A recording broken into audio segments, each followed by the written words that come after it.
Sino nagsasalita? Sino ba si Yes? Sabi niya, Hawks is another budol emerging from a one-man fake news factory. We treat the former presidents baseless and ridiculous statements in the same way that Filipinos are dismissive of them. Nako, mawalang-galang na. Yung mga sinasabi mong budol. Di ba dating appointed? Si ES po ang inappoint ni Presidente Duterte na maging Chief Justice. Yes, during his term. Si ES din, itong si Bersamin din, ang inappoint na chairman ng GSIS. Yan ang klaseng tao. Nung siya inappoint, Alleluia, Presidente Duterte, tama lahat. Puri dito, puri doon. Bakit di mo sinabi na budol? Nabudol ba? Nabudol ka ba ni Presidente nung inappoint ka? Wala bang batayan ang pag-ano sa'yo, ang pag-appoint sa'yo? Ayan ang hirap sa atin eh. Ano pa, yung walang batayan na puro kasinungalingan, fake news. Sabi niya, ito raw si Presidente Duterte is a one-man fake factory. Ay kung one-man fake factory, I can say na ang pamahalaan is a huge, complex factory of fake news. Sapagkat sa kanila nanggagaling yung mga hindi totoong balita. Tingnan mo muna ang sarili mo sa salamin bago ka magsalita ng mga pahayag na maanghang na walang batayan sa katotohanan. Lumingon ka sa iyong pinanggalingan. Oo nga, maraming nagulat. Diba? Maraming naglipatan. Uso ngayon ng lipatan, attorney. Oo nga. Sa indignation rally, attorney sa PNP laban sa Mandawi City, Cebu, muling pinasaringan ni dating Pangulong Duterte si Pangulong Bongbong Marcos. Sabi niya, Attorney Sal, ayan, basahin ko lamang ang pahayag ni dating Pangulong Duterte. Si Mr. Marcos is veering towards a dictatorship. Mupusta ko sa inyo. Ayan. Dili na manaog. Hindi daw bababa pagkatapos ng kanyang termino. Pareha na sa iyang tatay. Pareho daw sa kanyang tatay. Magkagubot na punta. Magkagulo na rin. Magkakagulo ulit. Because ang iyang buhaton, mag-declare na po ng martial law. Kasi gagawin po daw niya, mag-declare po ng martial law. Same. Tulad po sa kanyang ama. Pag martial law, walay eleksyon. Ano po ang masasabi? Ano sa tingin po niyo, Attorney? Nandun ka ba sa indignation rally? Wala po ako doon. Nandun si MJ. Si MJ. Nagpunta ako, actually hindi ko alam yung indignation rally. Sa Cebu. Nandun ka sa Cebu that time? Nagpunta ako nung... Kailan ba yung indignation rally? Sabado, di ba? Sabado. Nagpunta ako nung Biyernes kasi may ka-appointment akong kliyente ron. Siya nagsabi sa akin na may rally. kaya nandun na rin lang ako. Saka si Presidente nandun. Dumaan ako doon. At nagulat ako.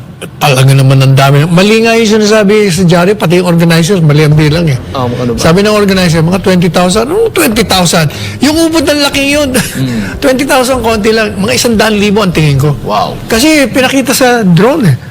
Buong ang lawak kulong lugar na yun eh. Punong-puno yun. Kahit na umulan, nandun ang tao. Ngayon, yung mga sinabi ni Presidente Duterte, may basehan naman yun eh. Bakit kanyo? Yung bang ginawa nyo ng pamahalaan sa KOJC, anong tawag mo doon? Paglabag yun sa karapatang pangtao, mga diktador hindi sumusunod sa batas. Sinunod ba nilang batas doon? Hindi. Maraming mga pagkakataon na pinapakita na hindi ho sila sumusunod. Kaya yun ang batayan ni Presidente Duterte. Kaya sinasabi niya, anak ko, pupusta ako dyan. Papunta tayo doon. Yun.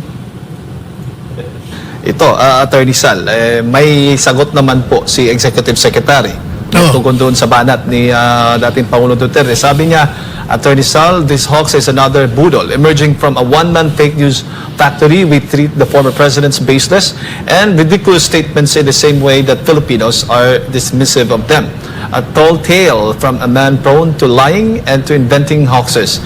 He will not backslide into the oppressive ways of the previous administration. When critics were jailed upon trumped-up charges and when kill orders were publicly issued with glee and obeyed blindly, it is the leader of the troubled past who is depicting us as veering towards a system where anyone can be deprived of life, liberty, and property without due process of law, as many had been on his mere say. So, as a tyrant who did not respect the rights of the people. Ano masasabi mo, Attorney Sal? Nako, mawalang-galang na. Yung mga sinasabi mong budol, ano pa, yung walang batayan na puro kasinungalingan, fake news. Sabi niya, ito raw si Presidente Duterte is a one-man fake factory.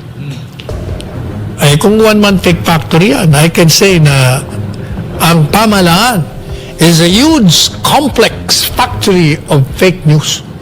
Sapagkat sa kanila nanggagaling yung mga hindi totoong balita. Ha? Maraming hindi totoong balita. Tsaka isa pa, alam mo ba kung sino nagsasalita? Sino nagsasalita? Si ES ba? Sino ba si ES? Di ba dating appointed to Si ni dating- ES po ang inappoint ni Presidente Duterte na maging Chief Justice. Yes, during his term. Ha? Si ES din, itong si Bersamin din, ang inappoint na chairman ng GSIS. O yan, yan ang klaseng tao. Nung siya inappoint, aleluya, Presidente Duterte, tama lahat. Puri dito, puri doon. Bakit di mo sinabing nabudol? Nabudol ba? Nabudol ka ba ni Presidente nung inappoint ka? Wala bang batayan ang pag-ano sa'yo, ang pag-appoint sa'yo?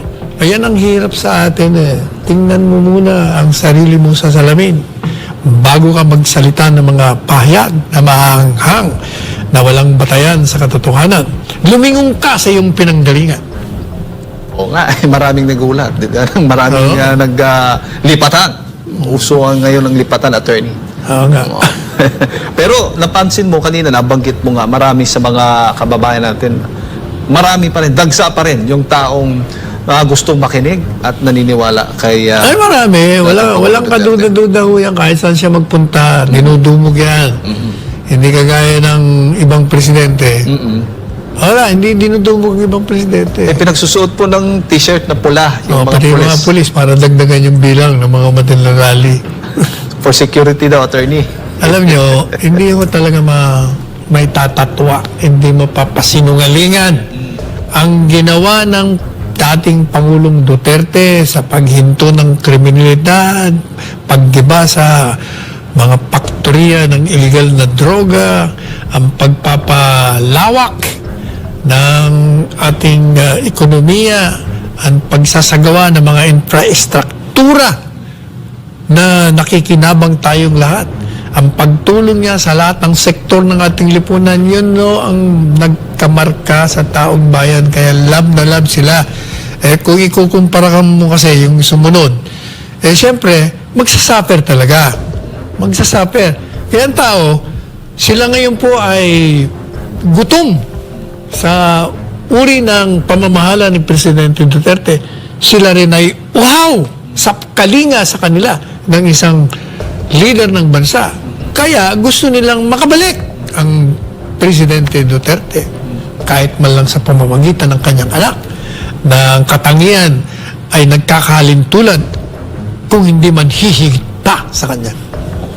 May mga kababayan tayo, attorney, nagkokomento na mabilis daw yung Malacanang, yung opisina mismo ng Pangulong Bongbong Marcos o mismo ang Pangulo ay mabilis na magkomento dito sa mga pahayag ni dating Pangulong Duterte kaugnay sa kanyang mga sinabi against the Marcos. Pero doon sa issue ng hair follicle test, Tahimik sila. tawa lang, tatawa-tawa lang daw yung Pangulong Marcos. Paano yun?